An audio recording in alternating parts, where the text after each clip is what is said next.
Hey guys doing? This is Andrew at FloryPB, and this is going to be an unboxing of something special. Cheapest one I could get, but something special. What's happened with the new dynamic of me assembling boards myself, I have no boards up here to assemble right now, sorry, but with me assembling boards myself is, I used to pay the fab shop upon making boards probably 10 to 12 bucks a board to assemble it. Something that is, in my opinion, probably absolutely worth that versus my time doing it. But considering now with the tariffs and everything, and I am doing all the assembly in-house now because of that, that's $10 to $12 I don't end up spending per board when I order them. And last year I ordered the bulk of my boards that I sold last year right in the beginning of the year. So I think that was like 250 boards at $10 to $12 a piece. What I'm getting at is I have a sum of money sitting in my bank for this particular endeavor that I normally wouldn't have because I'd be buying boards with it. And I guess the word is, or the ugly word in the stock market, is CapEx.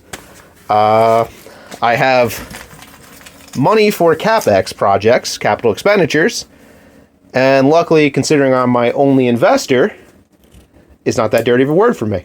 So, because I'm trying to build this out as a company with a lot of different modes of customization and pass forward, I splurged on the cheapest one I could find.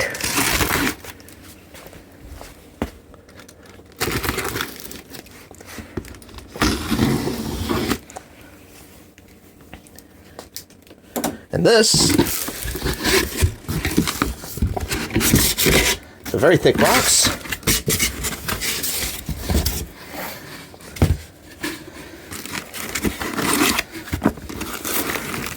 Is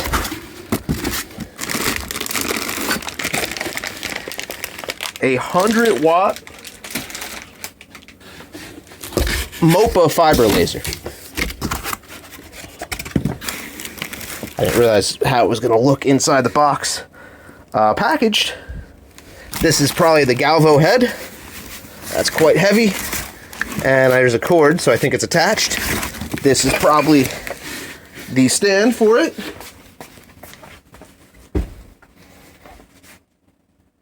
Stands up.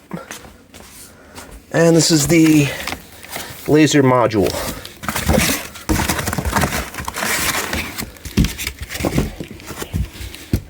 Is that attached? That seems attached. So let me pick this guy up. It's kind of heavy. And get it on the bench, get it unpacked. This thing is heavy for what it is. If it's not 100 watts, then they probably put a bunch of rocks in it. But I don't hear them moving around because, damn, it's heavy for what it is. Hand for size. Walking around the front of it, we have these really nice labels. Vibrating mirror switch. I don't know what that does, but it's a non-momentary. Main board switch. Laser switch. Nice stop button. Significantly more satisfying than I felt like it would be. We have a big bevel on a fairly thick plate of, I don't know what it is yet. Probably aluminum plate. That's metal of some kind. I think this is steel.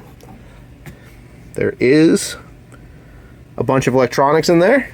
We have the up, not momentary, or momentary, autofocus, down for the tramming. That's suspect.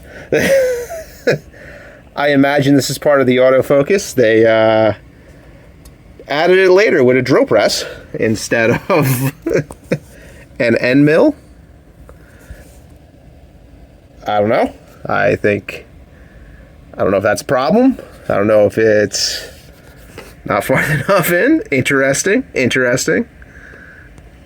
Is there a fingerprint on the lens? I don't know. We'll figure that out. These are other two lasers for autofocus centering.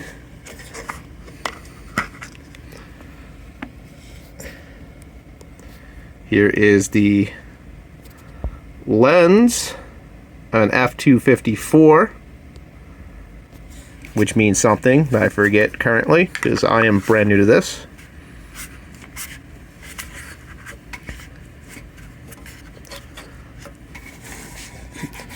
Nice chunky heat sink. Heavy. Everything's heavy. Heavy base plate. Wiring. Suspect. This seems less than professional, which, hey, it's the cheapest one that I could get. Backstory, I was bidding on a used remanufactured Omtech version of this, and the bid went over the price of this one new. Someone else won it, so I decided to not go with that because that wasn't a automatic or a electronic Z. It had just a manual Z you had to crank, and I figured instead of going that way and losing that bid, I just bought the brand new Chinese one from China CNC Zone. I mean, they're all Chinese. Brand CNC Zone. Rated voltage, 100 volt to 110. I have 120 here. That should be okay. 1500 watts. Going to be like a 15 ampere. Class 4 laser from China.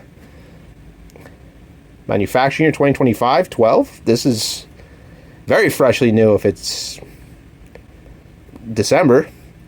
It's a 100 watt laser. At least the nameplate says it's a 100 watt laser. Have a setup for rotary axis. A foot pedal, which I don't fully understand. A PC USB, a printer plug. AC 110. A ground clamp for something. I don't know. This cable probably attaches to this cable. Yeah, it looks right. This is the motorized Z axis. The coloration on the paint is rough. Let me move my very interesting head there. Can you guys see in there? See anything? Not really. But yeah, imagine I clip these two together.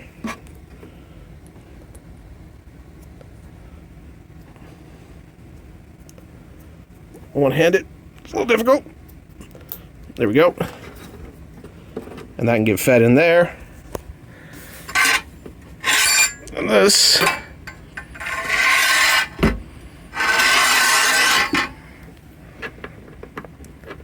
Should probably figure out a way to stabilize this camera. I apologize, guys. Can go in there.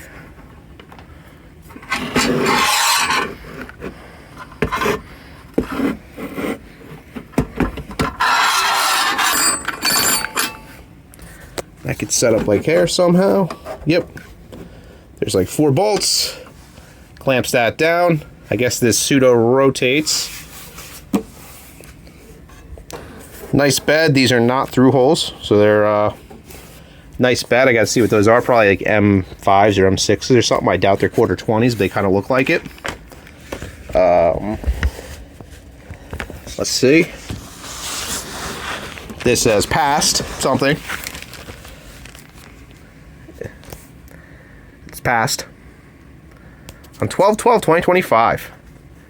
Interesting. Very new. I don't know if any of this means anything to anybody.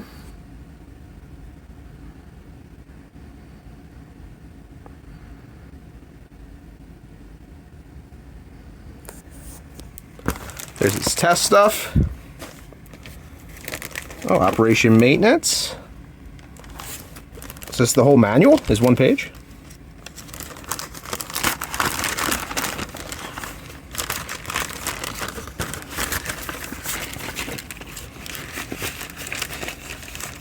Allegedly, this is set up so I can use Lightburn. I don't know if I have the right Lightburn license because I don't have a Galvo yet, so I'm gonna have to purchase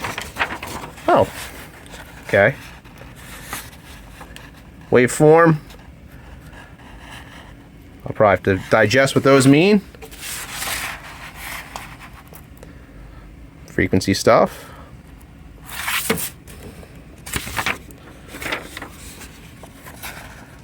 Packaging list.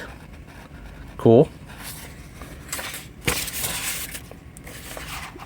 Usage notes.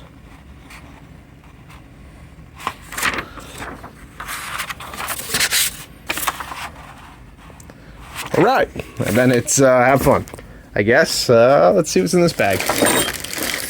Oh.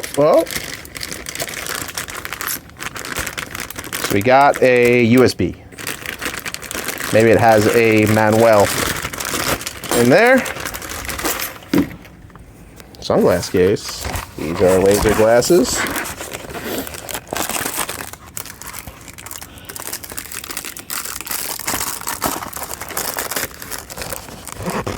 I happen to have my own set of those, which I trust a little more.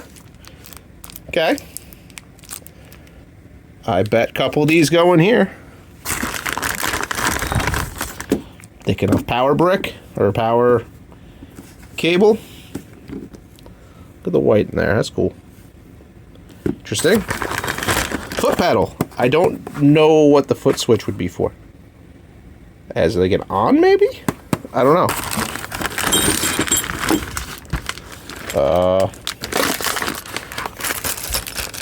More Allen keys, more screws, and the USB thumb drive. A computer cable. Cool. And two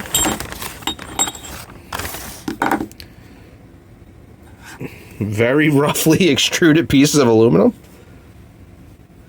Wow. Look at that profile. I don't know what it's supposed to be. Well, I know what it's supposed to be. It's like a stop or a clamp or something, but like, what a profile on that.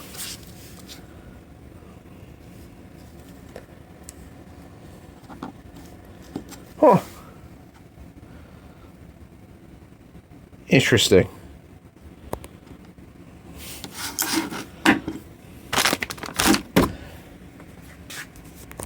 So, yeah, I gotta figure out where I'm putting this thing. It's heavy as balls, so that's good and bad.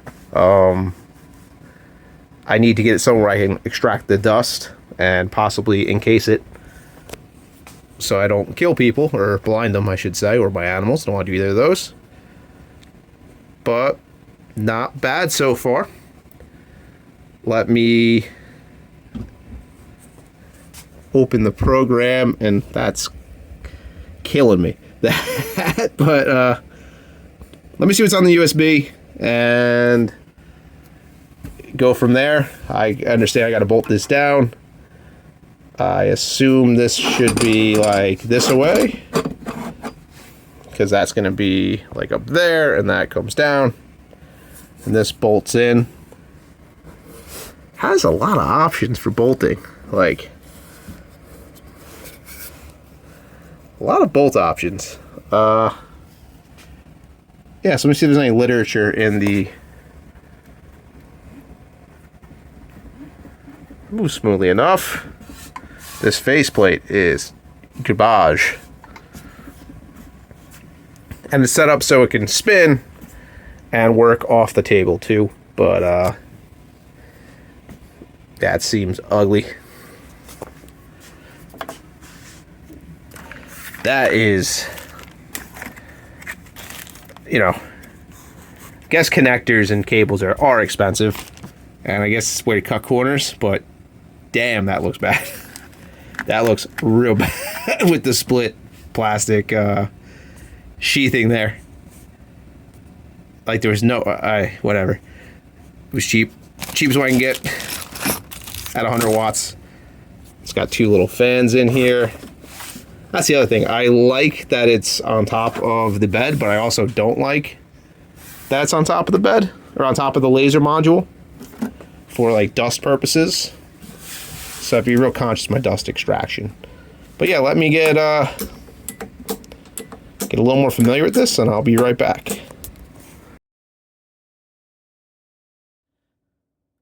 Alright, so I'm working on this. Some stuff here is just too crunchy to let live the way it is. And the thing I'm most scared about in this operation right now is this really shitty split sleeve arrangement they got going on here.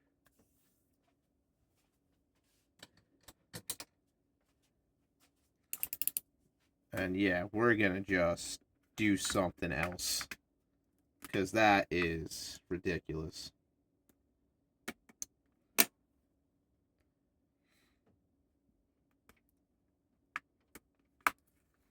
It's just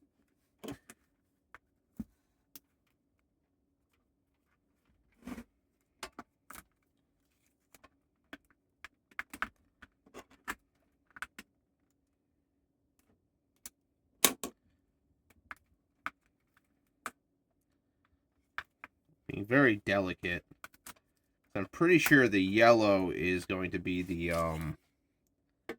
with this condom sticking out. I think that's going to be the fiber optic cable going through there. So let me just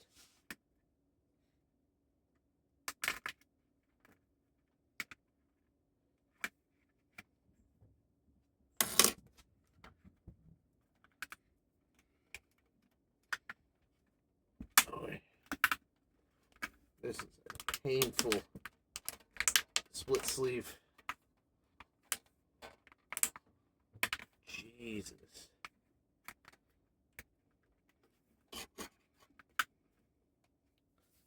That's quite the painful split sleeve to deal with there. But yeah, that's just bad.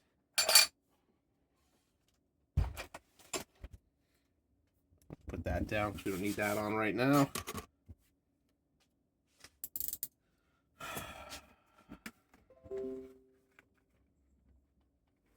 That is like, it's got some strain relief on the yellow.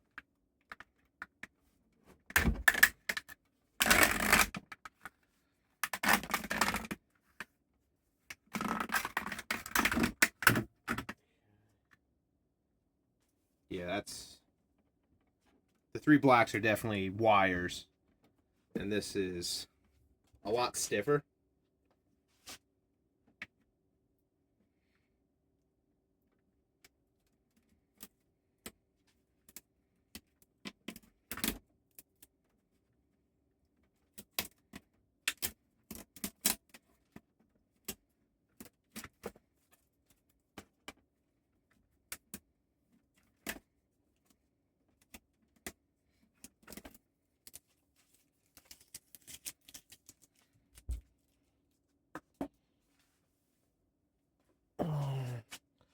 I don't think you guys can see what I'm doing back there.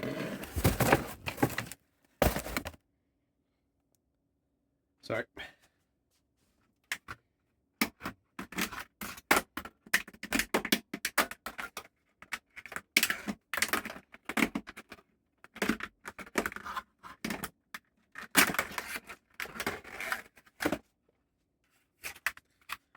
Alright, so what I'm gonna end up doing is I ordered a mesh split sleeve on Amazon, because I don't know if I can get this stuff unplugged in here. Ordered a mesh split sleeve on Amazon, and then a fiber wrap that wraps around it. So I'm going to sleeve this again. I'm going to wrap this all in a nicer product than the one that they gave me to start here. And then I got to figure out, I would like to strain relieve these ends a little better. Let's see what we got.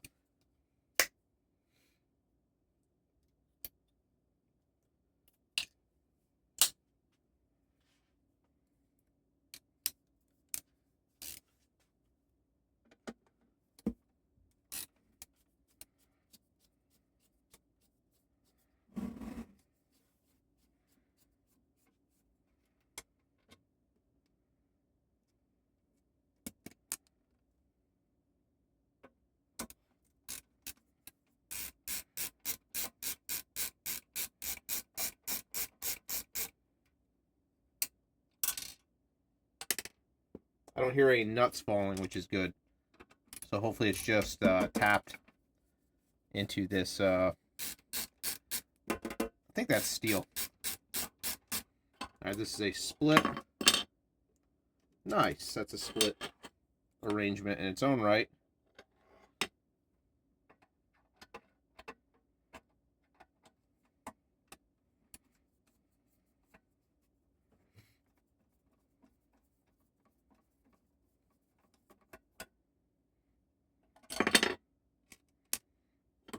Okay.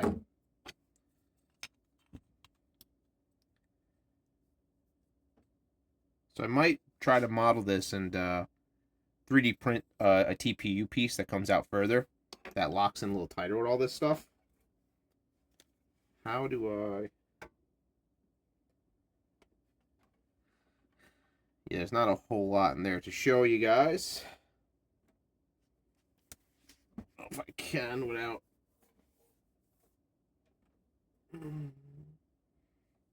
going too crazy. So this just bolts into there. I know the warning is because I don't have... Oops, sorry guys. I don't have like a clean room here. I'm not going to try to take off the fiber because if I get any speck of dust in there, I might ruin the whole thing. So that's not something I'm planning on doing. So I got to work around that.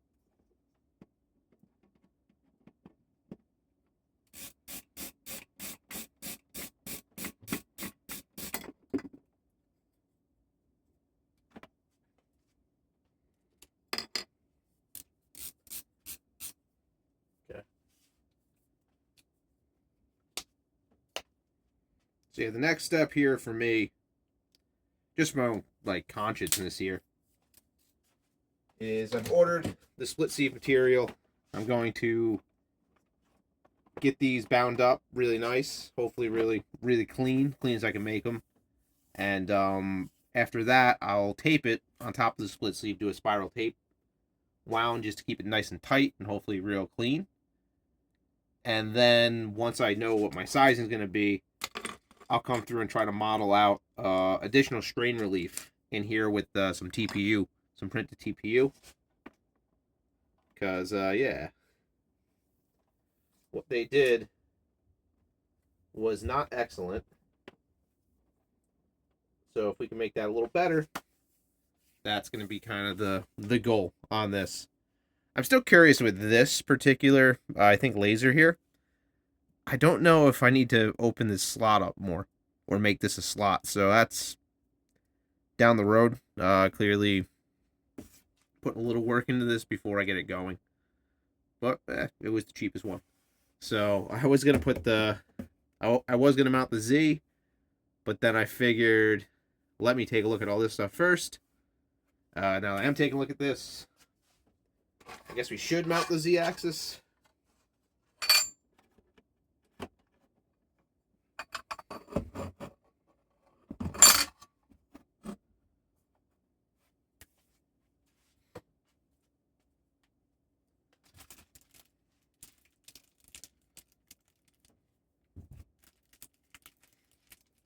They gave us a few bolts here.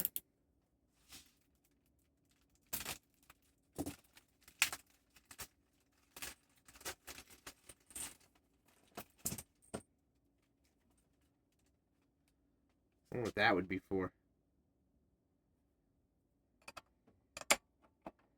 That would be crazy. So it can't be that.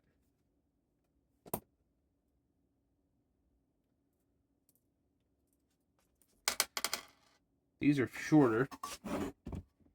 These are chunky. I think it's these four. There is an online manual, I should say, so I'm not like...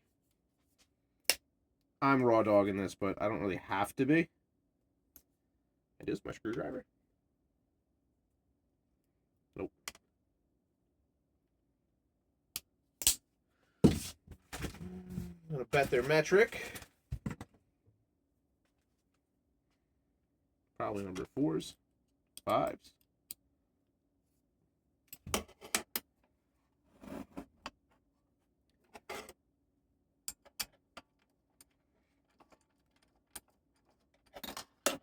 Like, I'm not particularly the happiest with this entire Z axis. I'm glad it's has a motorized Z. I'm just not completely thrilled with the quality of it. That's okay. I don't really love the base plate on top either. Makes it nice and compact, but I don't know. I'm already thinking of modifications, but I do have a goal to get this thing running first.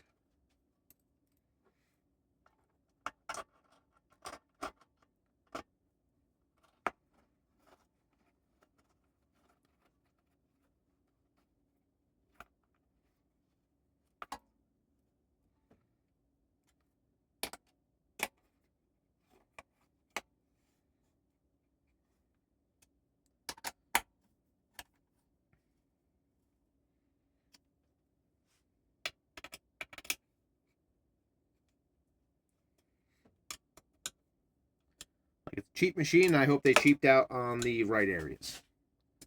Like all this stuff.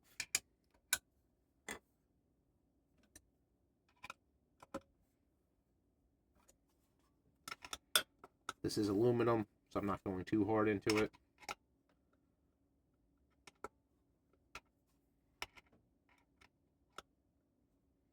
But it is a little heavy, so it's bolted nice and solid. So now I have 4 more, which are a bit longer. I'm pretty sure they go up in here.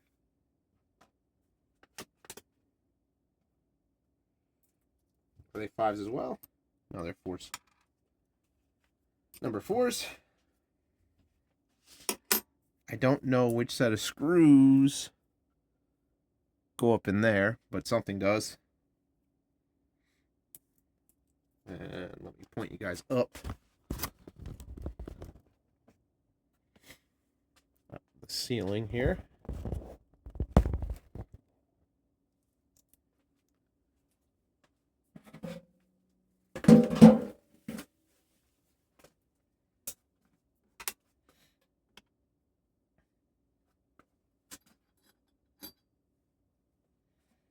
Oh,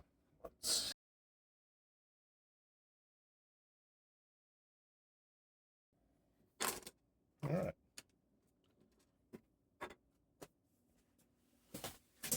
And that's it for the physical setup for right now. Like I said, I'm going to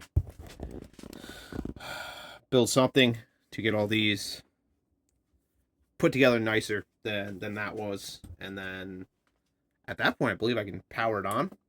And we can start seeing what the capabilities are the way it is. I do have a little roadmap on how I'd like to build this out. I think I'm going to get rid of this entire gantry and not rely on this particular bed and do a lot of things differently. But see, right now it's kind of strange. I think this is a 256 lens up there. I'm going to grab a tape measure real quick.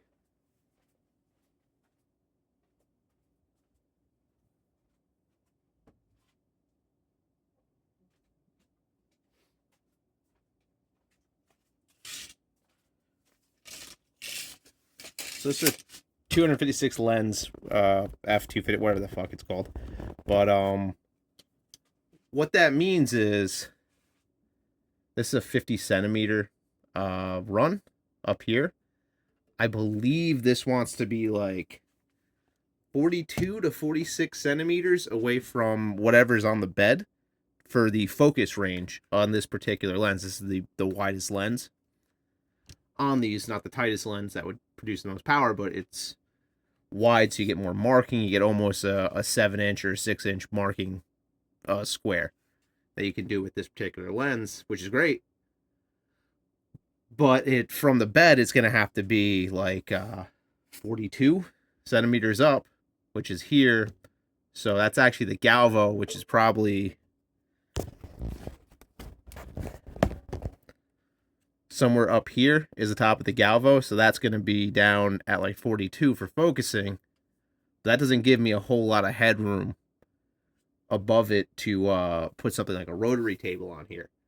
Now, I think the way that they designed this thing is you can crack these loose and spin this entire thing so the head turns, as I'm trying to keep you guys from shaking, I keep shaking, I'm sorry. So the head turns 90 and gets off of the base. And at that point, you can put like a rotary or something like that here and still keep in focus.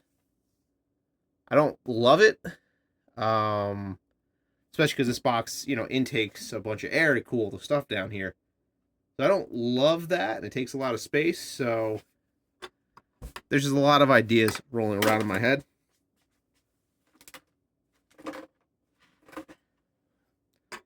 And yeah, I'll just bring you guys along as we're trying to figure it out. But easy to put together if you're satisfied with how this is now. I have some good ideas, I think. Good ideas to do something a little cooler. But I'll work on that as time comes. Next step is going to be get these wires tightened up nice, get these tightened up nice, so we have a more strain relieved and tighter system, hopefully, in general with them. And then getting the thing turned on and getting it connected to a computer and going from there and see if we can do a little test cut on this thing. All right, so have on the split fiber mesh wrap on this one. That looks significantly better. I'm gonna wrap it in the fiber tape as well. Just get nice and tight. I'll do that off camera, and yeah, it's gonna look a lot better than it looked before. And I'll keep posted. All right, all wrapped. That looks significantly better than it did, in my opinion. Nice tight wrap on everything, and yeah, that looks a lot better than the crappy split sleeve they had on it themselves. Wow, look at that clatter. See if you can see that. That shatter on that tool. Nice. Not like it matters. Sharp corners too. But place to cut corners. Alright, so next I'm gonna 3D print some extra strain relief out of some TPU. Clamp this in, nice and good there. Nice and good up here. And then yeah, I got a grow bag to put this thing in, and we can get started testing it. Slight change of plans. Instead of printing something, I just thicken this up to get a good bite in both of these. So it's got a good bite. These can't slip out or in now.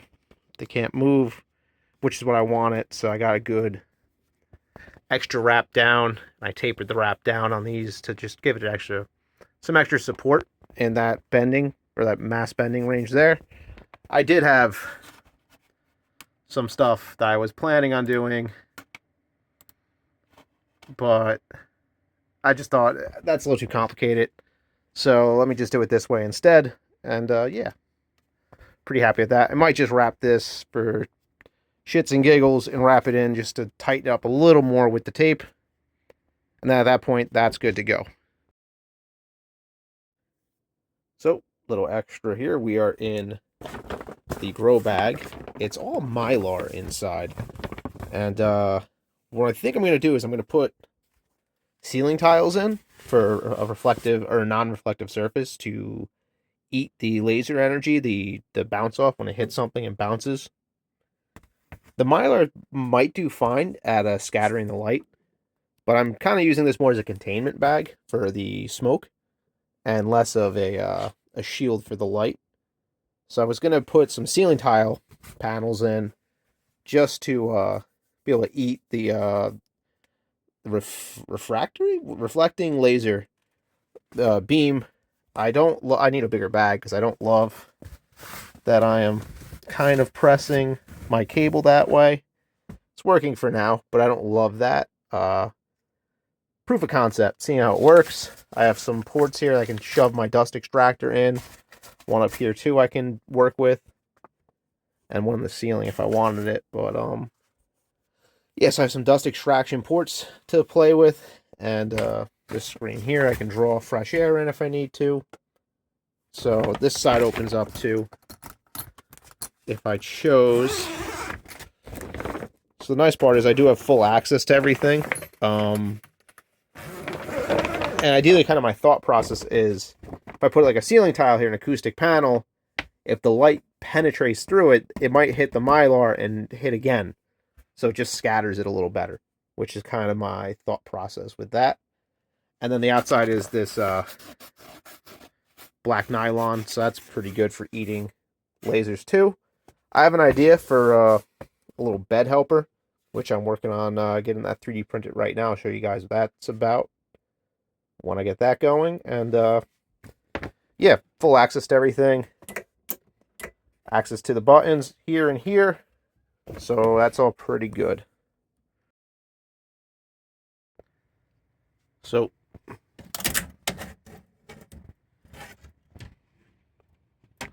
here's my extra thick Gridfinity grid.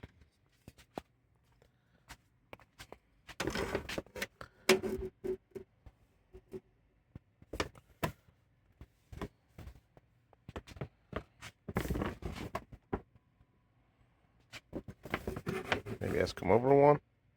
I think that might be centered on this guy.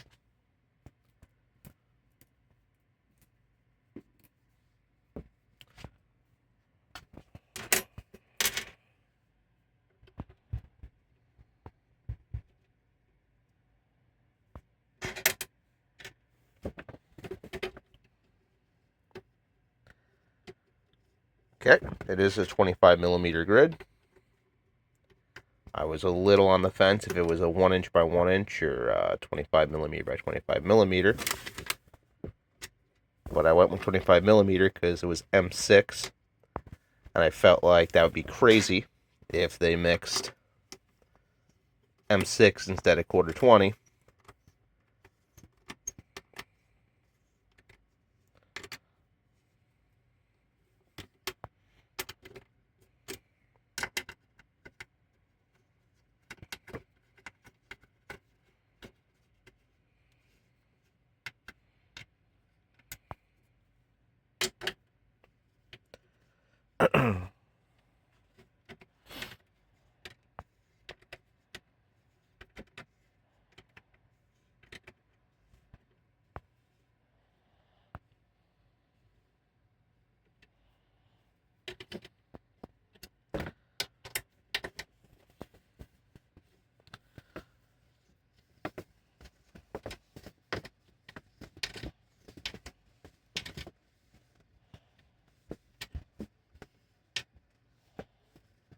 All right. And yeah, the concept here is, nothing about this thing produces a load of any kind. So it's not like you need rigidity too much when it comes to setting things up and fixturing them. It's more about accurately placing it. And those are just plastic. If I'm engraving something, if I build a jig that fits into this Gridfinity setup, I can just drop it in and drop it in and drop it in and engrave and engrave and engrave. So it's kind of my thought process here with this little setup. And I'm pretty happy with it so far. I'm going to print up something real quick that I want to engrave, and I will give you guys a demo. Proof of concept. Broke a couple of these, reprinting some more now. But these are my tins. Or these are going to be my new tins, I should say, for my small stuff, like some of the wiring harnesses, just chips, stuff like that. And what I used to do is I used to have or I still have a stamp that I would stamp these on with black ink. And I had to go through a bit of a process to find the right black ink to stamp onto raw aluminum. or an aluminum coated surface, because these are aluminum tins. But what I wanted to do was I made an order and I got black ones when I ordered my other tins that I use, my bigger tins, these guys here. So I ordered these, and I ordered some black tins like this for what I'm doing. Difference is, this logo, it's already in their system for the screen printing or the printing process that they use. So it doesn't actually cost any extra for me to get this logo. But if I wanted a logo on these, I'd have to pay for the process to get the logo put on them. And with tariffs now, that costs even more. So I was planning on doing this with the CO2 laser, but now that I have the fiber, I can do it in that. And we've reconfigured some stuff horribly, but it should be a lot safer. I don't love the cords going that way, but what this is these are acoustic ceiling tiles, and I have the whole thing decked out in ceiling tiles, minus the bed there, which, if I grab this, that nests in the bed like that, I can cut it with the laser, or I can put my logo in with the laser. I can put 4 of them on the bed, 4 sets of them, so I can do 16 at a time. And that's kind of the initial thought process here. Then I put the Don't Blast Me shield up, brown side out, because you want to try to catch the laser light and not reflect it off the coating. And then I have that hole on the right hand side there. So tighten that up. That's going to be a danger zone I'll figure out as I go. Probably going to stuff this part in there in case any light strays that way. And yeah, seems to work, or I think it's going to work. One thing I don't love about it is these things are very dusty. So there's going to be some diligence to keep the dust off everything as we go. I'll see how they work. I think it's a lot safer than what I had originally done. And yeah, it's just ceiling tiles. 2x3 cut them up, or 2x4 cut them up a little bit. But yeah, now the cable's going to be hanging out here because I didn't really have the room, especially with the tile in there. So just got to do what you got to do. Power's going to come out here. Communication's going to be coming out this way. So, well, that seems pretty reasonable. I cut this down because I assume this is going to come down to autofocus at some point. I might have to modify that when I see what the focus length kind of is on this. But, yeah, printing out some more of those holders. And it's probably my first project that we'll do on this thing is a couple of engravings on some tins. And I got to figure out how I'm going to film that too. Alright, so this is the initial experiment. I'm thinking about changing my logo around a little bit, particularly because I have the laser now. This is my older logo, which I used to like a lot because it's just stamped on with with ink, and it's got a little grungy punk feel to it, 90s kind of. And the fact that I just stamp it on by hand without trying too hard to line it up kind of worked out in its favor. I never really loved it as much on the big tins, though, because it was just too clean. But I did like it on the boards. It looks kind of like hand-drawn on there a little bit. I don't know. I did like it on the boards because it's small. Don't love it on here. Used to like this a lot, but now that I'm switching over to lasering, I was looking at changing my logo around a little bit. And obviously laser worked out pretty well. I need to adjust my focal to get the corners in tighter. But I'll work on that as I go. And just keep experimenting with that laser going forward. But knocked out 16 and however long that was in the video inside. And yeah, I'm pretty stoked with this laser's capabilities and doing more stuff with it. I have some other projects to do, not just marking tins or stuff like that. But yeah, I'll keep you guys posted as we're going through them. All right, this is Andrew FloryPB, and this is the start of the 100-watt Mopa laser stuff too.